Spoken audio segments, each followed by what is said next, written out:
காணக்குயில் நெஞ்சுக்கொரு வஞ்சி கொடி நான் தானையா தத்தித்தவளும் தங்கச்செமிழான் பொங்கி பெருகும் சங்கத்தமிழான் முத்தம் தர நித்தம் வரும் நட்சத்திரம்.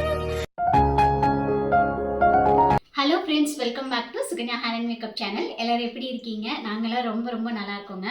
இன்றைக்கி பார்த்தீங்கன்னா நிலன் குட்டியோட மொட்டை அடிக்கிற ஃபங்க்ஷனுக்கு இன்வைட் பண்ணுறேன். ஒரு சின்ன ஷாப்பிங் வாக் தான் வந்துட்டு பார்க்க போகிறீங்க. எல்லாருமே நிலன் குட்டியை வந்து ப்ளஸ் பண்ணுங்கள். உங்கள் எல்லாரோட பிளெஸிங்ஸுமே கண்டிப்பாக நிலன் குட்டிக்கு வந்து ரொம்ப ஸ்பெஷலாக வந்துட்டு இருக்குங்க. அண்ட் இன்றைக்கி நான் வியர் பண்ணியிருக்கிறேன் இந்த செக்குடு சுங்குடி பார்த்துட்டிங்கன்னா நம்ம பேஜில் அவைலபிளாக இருக்குங்க. இன்னும் நிறைய கலர் காம்பினேஷன்ஸில் நம்மக்கிட்ட அவைலபிளாக இருக்குது. இந்த சம்மர் கலர் ட்ரேப் பண்ணுறதுக்கு ரொம்பவே நல்லாயிருக்கும். ஸோ இன்வைட் பண்ணுறதுக்கு தேவையானதெல்லாம் எடுத்தாச்சு. முடிஞ்சால் ஷாப்பிங் பண்ணிவிட்டு அதை வந்துட்டு போவோம், இல்லைனா வந்துட்டு இன்னொரு நாளாக வந்து போகணும். 5 o'clock போல் வீட்டிலேருந்து கிளம்பலாம் அப்படிங்கிறதா பிளான். ஆனால் 2 குட்டீஸை வச்சுட்டு நம்ம எப்படி ஆன் டைமுக்கு போக முடியும்? ஆல்மோஸ்ட் பார்த்துட்டிங்கன்னா நாங்கள் போகிற போது ஒரு 6:30க்கு மேலே வந்து இருக்கும். அம்மா பார்த்துட்டிங்கன்னா கொஞ்சம் பணம் வந்து வச்சு கொடுத்துருந்தாங்க மொட்டை அடிக்கிற ஃபங்க்ஷனுக்காகன்னு சொல்லிட்டு. அது கூட கொஞ்சம் போட்டு நம்ம கோல்டாகவே வாங்கி வச்சிடலான்னு தோணுச்சு. ஏன்னா பணமாக எவ்வளோ வச்சுருந்தாலுமே நம்ம வந்து செலவு பண்ணிடுவோம். இதெல்லாம் பார்த்துட்டிங்கன்னா லைட் வெயிட் செயினில் நம்மளுக்கு வந்து நெக்லஸ் மாடல்லையும் இருந்துச்சு, பெண்டன்ட் வச்சும் இருந்துச்சு. நார்மல் ஸ்டோன்ஸ் தான். அரௌண்ட் ஒரு 30K போல் பட்ஜெட் இருக்கிறதா சொல்லியிருந்தாங்க. ஸோ அதுக்குள்ளார தான் வந்து பார்த்தேன். நம்ம கையிலேருந்து கொஞ்சம் காசு போட்டு எடுக்கிற மாதிரி தாங்க இருந்தது, அம்மா கொடுத்த அமௌண்ட் கூட.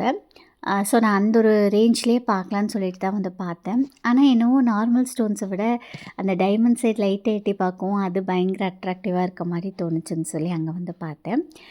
ஃபஸ்ட்டு யோசிச்சது பார்த்துட்டிங்கன்னா காயினாக எடுத்துக்கலாம் அப்படிங்கிற மாதிரி தான் யோசிச்சேன். ஏன்னா நிலன் குட்டிக்கு அப்படிங்கிறதுனால. அப்புறம் பார்த்துட்டிங்கன்னா ஒரு சிட்டோன்னு என் சிஸ்டருக்கு முடிகிற மாதிரி இருந்தது.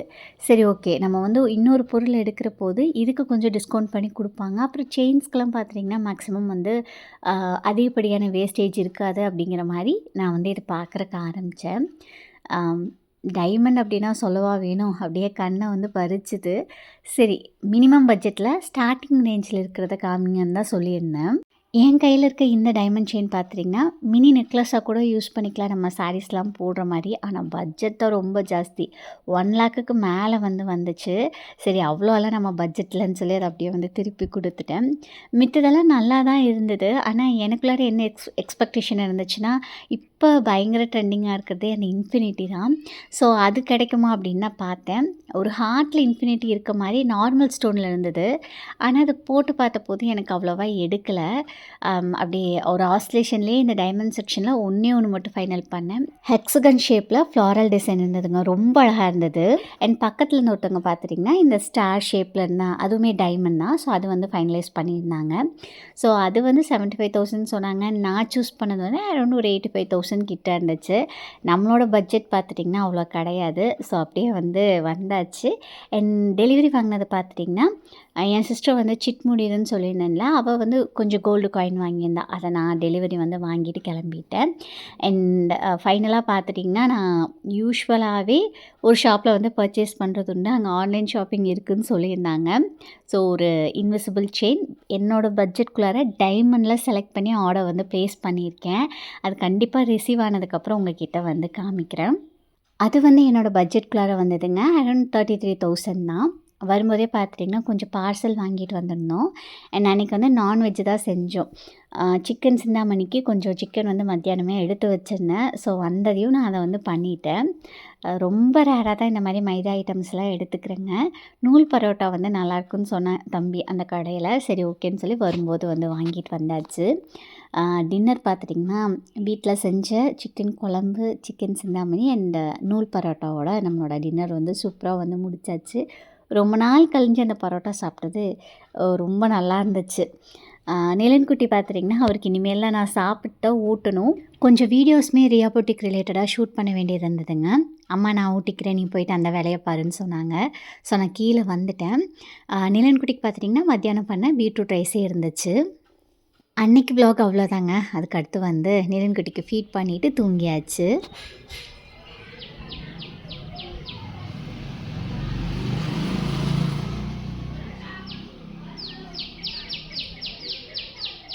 இப்போ தான் பார்த்துட்டிங்கன்னா தனியாக கீழே வந்து எங்கள் வீட்டில் ஒரு ரொட்டீன் வந்து செட் பண்ணுறக்கு ஆரம்பிச்சிட்டேங்க. ஏன்னா இனி வந்து ஃபியூ மந்த்ஸ் தான் இருக்குது ரீஜாயின் பண்ணுறக்கு மெட்டர்னிட்டி லீவ் முடிஞ்சு. ஸோ அப்போ வந்து மேலே போயிட்டு நம்ம மெஸ்அப் பண்ண வேண்டாம்னு சொல்லிட்டு கீழேயே பார்த்துக்கலான்னு சொல்லி பண்ணிகிட்ருக்கேன். ஏன்னா என் ஹஸ்பண்ட்க்கு ஒரு மாதிரி சமைக்கணும், அப்புறம் வந்து எங்கள் அப்பாவுக்கு ஒரு மாதிரி கொடுக்கணும்னு சொல்லி அம்மாவுக்கு கஷ்டம் ஆயிரும். அதனால் பார்த்துட்டிங்கன்னா கீழேயே நம்ம வந்து குக் பண்ணிக்கலான்னு சொல்லிட்டு ஃபஸ்ட்டு லைக் பிஃபோர் ப்ரெக்னன்சி அப்படி தாங்க. நான் ஆஃபீஸ் போகிறப்போதே எங்களுக்கு சமைச்சிட்டு போயிடுவேன். ஒரு கமெண்ட்டுமே பார்த்தேன், நீங்கள் அம்மாவுக்கும் சேர்த்து சமைச்சிட்டு போயிடலாம்லன்னு சொல்லிட்டு. அவர் பார்த்துட்டிங்கன்னா நல்லா ஸ்பைஸியாக சாப்பிடுவார். அம்மா அப்பா 2 பேருக்குமே பார்த்துட்டிங்கன்னா காரம் அவ்வளோவா ஒத்துக்காது. அண்ட் நாங்கள் எல்லாருமே டயட் ஃபுட்ஸ் வந்து எடுத்துப்போங்க. ஆயில் ரொம்ப கம்மியாக, அது டேஸ்ட் இருக்கா இல்லையா அப்படிங்கிறதெல்லாம் செகண்ட்ரி தான். நிறையா வெஜிடபிள்ஸ் அந்த மாதிரிலாம் எடுத்துப்போம். அண்ட் வந்து வெள்ளிக்கிழமை திங்கக்கிழமெல்லாம் பார்க்கறது கிடையாது. நான்வெஜ் எல்லா நாளுமே வந்துட்டு இருக்குங்க. கண்டிப்பாக சிக்கன் ப்ரோட்டீனுக்காக எடுத்துப்போம். ஸோ அதெல்லாம் உங்களுக்கு ஒத்து வரது கிடையாது. அண்ட் அன்றைக்கி பார்த்திங்கன்னா சோயா குழம்பு தாங்க வச்சேன். 2 கைப்பிடி அளவுக்கு சின்ன வெங்காயத்தை ஆயிலில் லைட்டாக ஃப்ரை பண்ணிக்கலாங்க. வதங்கினதுக்கப்புறம் பட்டை, கிராம்பு, சோம்பு கொஞ்சமாக, அது கூடவே பார்த்திங்கன்னா கசகசா பவுடர் வந்துட்டு காரத்துக்கு வரமிளகாத்தூள் அண்ட் மல்லித்தூள் வந்துட்டு சேர்த்துருக்கேங்க. ஸோ இது வணங்கி ஆறக்குள்ளார குக்கர் பார்த்துட்டிங்கன்னா விசில் வரல. யூஸ்வலாக வடிப்பேன். இப்போ தான் நான் ரொட்டீன் செட் பண்ண ஆரம்பிச்சிருக்கோம். சரி ஓவராக வந்து எல்லா வேலைகளையும் இழுத்து போட்டுக்க வேண்டாம், குக்கரில் விசில் வச்சிடலான்னு வச்சேன். ஆனால் அது வந்து விசில் வரல. அப்புறம் எக்ஸ்ட்ரா தண்ணி ஊற்றி கஞ்சி வடிக்கிற மாதிரி தான் இருந்தது. சோயா வேக போட்டதுக்கப்புறம் குழம்புக்கு பார்த்துட்டிங்கன்னா அரைச்சி எடுத்துட்டேன். இதை அரைக்கிறது மட்டும்தான் வேலை. அதுக்கப்புறம் ரொம்பவே சிம்பிள். டேஸ்ட் நல்லா இருந்துச்சுங்க. தக்காளியோ இல்லை தேங்காவோ எதுவுமே சேர்த்துல. இன்கேஸ் உங்களுக்கு வந்து தக்காளியோட ஃப்ளேவர் அதில் ஆட் பண்ணால் பிடிக்கும்னா அதை தக்காளி பழம் கூட போட்டுக்கலாம். நான் வந்து ஆட் பண்ணல, தண்ணி விட்டு அரைச்சி எடுத்துக்கலாம். ரியா குட்டிக்கு பார்த்துட்டிங்கன்னா காலையில் வந்து சோயா ரைஸ் வந்து பண்ணிட்டேன். மார்னிங்கே பண்ண கொஞ்சம் சேர்த்து எக்ஸ்ட்ரா 2 வேளைக்கு ஊட்டி விட்டுடலான்னு சொல்லி. ஆனால் ரியா குட்டி பார்த்துட்டிங்கன்னா மேலே அம்மா வீட்டில் ரெட் ரைஸில் வந்து இட்லி சுட்டுருந்தாங்க. அது அவளுக்கு அந்த சிகப்பு கலர் இட்லினா ரொம்ப பிடிக்கும். ஸோ இட்லியும் கூட வந்து அம்மா ஏதோ காய வச்சு கொடுத்துருக்காங்க. ஸோ அதை வந்து சாப்பிட்டாச்சு. லஞ்சுக்கு மட்டும் நான் பேக் பண்ணி கொடுத்துட்டேங்க. ஸ்நாக்ஸுக்கு வந்து எப்பயுமே ஒரு ஃப்ரூட் அப்புறம் வந்து நட்ஸ் வந்து போடுவேன். இல்லை ஒரு நாள் ஃப்ரூட் வேண்டான்னு சொன்னா அப்படின்னா மட்டும் நேந்திரன் சிப்ஸ் வந்து அவளுக்கு ரொம்ப பிடிக்கும். ஸோ அது வந்து கொடுப்போம். ஒரு 4 நாள் ஃப்ரூட் கொடுக்குறோம் அப்படின்னா மேடம் கண்டிப்பாக ஒரு நாள் அந்த சிப்ஸ் வந்து கேட்டுருவாங்க. அண்ட் மோஸ்ட்டாக ஃபினிஷ் பண்ணிட்டு வந்துடுவா டிஃபன். அது பிரச்சனை இல்லை. பிடிக்காத ரைஸ் ஏதாவது ஒன்று வச்சிட்டோன்னா மட்டும் கொஞ்சம் மீதி வந்துட்டு வரும். மித்தபடிக்கும் ஒன்றும் ப்ராப்ளம் கிடையாது. காலையில் பார்த்துட்டிங்கன்னா அம்மாவே வந்து ரியா குட்டியை கிளம்ப வச்சுருவாங்க. சம்டைம்ஸ் வந்து நான் கிளம்ப வைப்பேங்க. இன்றைக்கெலாம் வந்து அம்மாவே கிளம்ப வச்சு ரியா குட்டியை கீழே கொண்டு வந்து விட்டுட்டாங்க. நிலன் குட்டியை பார்த்துட்டிங்கன்னா காலையில் ஃபீட் பண்ணி கொஞ்ச நேரம் அவர் வந்து அவங்க தாத்தாவோட பயங்கர ஒரு செல்லக்குட்டி. ஸோ அவர்கிட்ட கொண்டு போய் விட்டுட்டு வந்துட்டு தான் நான் இந்த வேலைலாம் பார்த்தேன். கீழே கொஞ்ச நேரம் படுத்திருப்பாருங்க. அதுக்கப்புறம் ரோல் ஆகிட்டு நம்மளை திரும்பி விட சொல்லி வேலை பார்க்க விட மாட்டார். அதனால தான் வந்து மேலே கொண்டு போய் விட்டுட்டு வந்தது. இனி பார்த்துட்டிங்கன்னா டைரெக்டாக சாப்பாடு ஊட்ட மாட்டேன். இன்னொரு டைம் ஃபீட் பண்ணுவேன். ஏன்னா ரொம்ப பசியாக இருக்க போது சாப்பாடு கொடுத்தோன்னா சாப்பிட மாட்டாங்க, அழுவாங்க. ஸோ ஃபீட் பண்ணதுக்கப்புறம் நான் வந்து ஏதோ ஒரு ரைஸ் வந்துட்டு கொடுப்பேங்க. ரைஸ் கூட பார்த்திங்கன்னா கண்டிப்பாக வெஜிடபிள் இருக்கும். அண்ட் ஏதாவது ஒரு பருப்பு, பாசிப்பருப்பு, பாசிப்பயிறு, அதுவும் இல்லைன்னா துவரம் பருப்பு, அந்த மாதிரி ஏதோ ஒரு பருப்பு சேர்த்து வந்துட்டு கொடுப்பேன். இப்போ குழம்புக்கு பார்த்திங்கன்னா தாளிப்பு கொடுத்ததுக்கப்புறம் சோயா நம்ம அரைச்சி வச்சுருக்கக்கூடிய விழுது சேர்த்து தண்ணி விட்டு உப்பு சேர்த்து கொதிக்க வச்சோம் அப்படின்னா அவ்வளோதான், குழம்பு ரெடி. குழம்பு கூட பார்த்துட்டிங்கன்னா தயிர், அவ்வளோதான். ரசம் வந்து வைக்கல, வேணான்னு வந்து சொன்னார். ஸோ ஃபஸ்ட் டே அப்படிங்கிறதுனால ஒரு குழம்பு, ஒரு ரைஸ், அப்புறம் தயிரோடு வந்து நாங்கள் ரொம்ப சிம்பிளாக முடிச்சிட்டோம். நான் பார்த்துட்டிங்கன்னா அம்மா எனக்கு ரெட் ரைஸ் அந்த தோசை மாவு கொடுத்தாங்க. காலையில் 2 தோசை இந்த சோயா வடை முடிச்சிட்டேன். ஃபைபருக்கு பார்த்துட்டிங்கன்னா ஆக்சுவலாக குக்டு வெஜிடபிள்ஸ் சாப்பிட்றது தான் நல்லதுன்னு டயட்டீஷியன் எனக்கு ரெகுலராக சொல்லுவாங்க. ஆனால் சில நாள் நம்ம இந்த மாதிரி எக்ஸ்ட்ரா ஒர்க்லாம் பண்ணுற போது பார்த்துட்டிங்கன்னா நான் பேலன்ஸ் பண்ணோம் அப்படிங்கிறதுக்காக குக்கும்பர் வந்து எடுத்துப்பேன் ஆஃப்டர்நூன் டைமில். ஸோ இது வந்து ஒரு பவுடர் வந்து ப்ரிப்பேர் பண்ணியிருந்தேன், பயோட்டின் பவுடர்னு சொல்லிட்டு.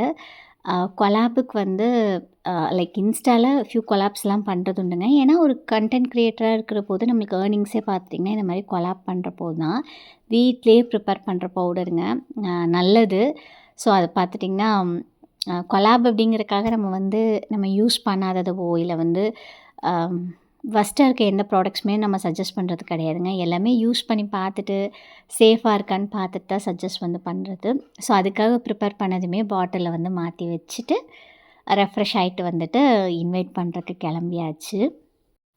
யார் யார் இன்வைட் பண்ண போகிறேன்னு பார்த்துட்டிங்கன்னா, எங்கள் மாமா அத்தை, அதுக்கப்புறம் வந்துட்டு சித்தி, என்னோடய சிஸ்டரோட வீடுமே அங்கே தான் வந்துட்டு இருக்குது. ஸோ அவங்களையும் அப்படியே இன்வைட் பண்ணிட்டு வந்தலான்னு கிளம்பியாச்சு. அங்கே அவ்வளோதாங்க. இனி வந்து ஈவினிங் வந்ததுக்கப்புறம் திருப்பூர் வந்துட்டு போகணும். அங்கே வந்து என் ஹஸ்பண்டோட மாமா அத்தையெல்லாம் வந்துட்டு இருக்காங்க. ஸோ அவங்களையும் அன்றைக்கே வந்து இன்வைட் பண்ணிட்டு வந்துடலான்னு சொல்லிட்டு, ரியா குட்டிக்கெலாம் ஃபோனில் தான் சொன்னோம். சரி இந்த டைம் நேர்லேயே போய் கூப்பிட்டு வந்துடலான்னு சொல்லி கிளம்பிட்டோம். ஃபஸ்ட் டைம் பார்த்துட்டிங்கன்னா ஒரு ஃபங்க்ஷனுக்காக நானும் அவரும் சேர்ந்து இன்வைட் பண்ணுறக்காக போனது, அது ஒரு டிஃப்ரெண்ட் ஃபீலாக இருந்துச்சு.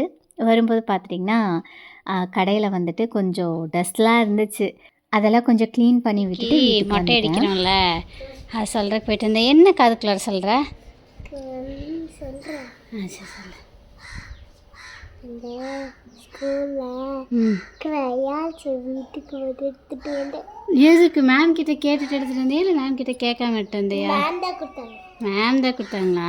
கையில் என்ன திட்டாங்க? என்னது உட்டு என்னென்னமோ போட்டிருக்காங்க உனக்கு, பட்டர்ஃப்ளை எல்லாம் போட்டிருக்காங்க. சரிவா தம்பி போய் பார்க்கலாம். தம்பி அம்மாவை கேட்டானாம்மா? இப்போ சத்தம் போடுற அம்மா சத்தம் எங்கே சொல்லிட்டு வந்தேன்? சொல்லிட்டு வந்தீங்க. எங்கே சொல்லிட்டு திரும்பியும் பார்த்துட்டிங்கன்னா நிலன் குட்டிக்கு ஃபீட் பண்ணிவிட்டு நான் சாப்பிட்டு அதுக்கப்புறம் வந்து இன்வைட் பண்ணுறதுக்கு கிளம்பிட்டோம். ஃபீட் பண்ண, சாப்பிட, ஏதாவது ஒரு சின்ன வேலை பார்க்க, இதே தான் எங்களுக்கு வந்து ரிப்பீட் மோடில் வந்து போயிட்டுருக்கு. நிலன் பார்த்திங்கன்னா நான் இல்லாமல் கொஞ்ச நேரம்லாம் இருந்துடுறான். அதுக்கப்புறம் அவனுக்கு வந்து என்னோடய குரல் கேட்டாவோ இல்லை என் சம்மந்தமாக ஏதாவது பார்த்தாவோ கையை நல்லா அசைச்சு அதை வந்து கன்வே பண்ண ட்ரை பண்ணுறாரு. வளர்ந்துட்டார் இனி அப்படி தானே. யாராவது நடந்தாங்க அப்படின்னா அவர் படுத்திருந்தா தூக்க சொல்லி அழுகிறாரு. ஸோ அந்த மைல்ஸ்டோன்ஸ்லாம் பார்க்குறப்போது ஒரு சைடு ஹாப்பியாகவும் இருக்குது, இன்னொரு சைடு வந்து ரொம்ப இமோஷ்னலாகவும் வந்துட்டு இருக்குது. ஆல்மோஸ்ட் நாங்கள் எல்லோரையும் இன்வைட் பண்ணிவிட்டு ரிட்டர்ன் வரும்போது 11:30 போல் ஆயிடுச்சுங்க. ஸோ இந்த வ்ளாக் அவ்வளோதான். உங்களுக்கு எப்படி பிடிச்சிருக்குன்னு சொல்லி மறக்காமல் கமெண்ட்ஸில் வந்து ஷேர் பண்ணுங்கள். தேங்க்ஸ் ஃபார் வாட்சிங் this video. Take care. Bye.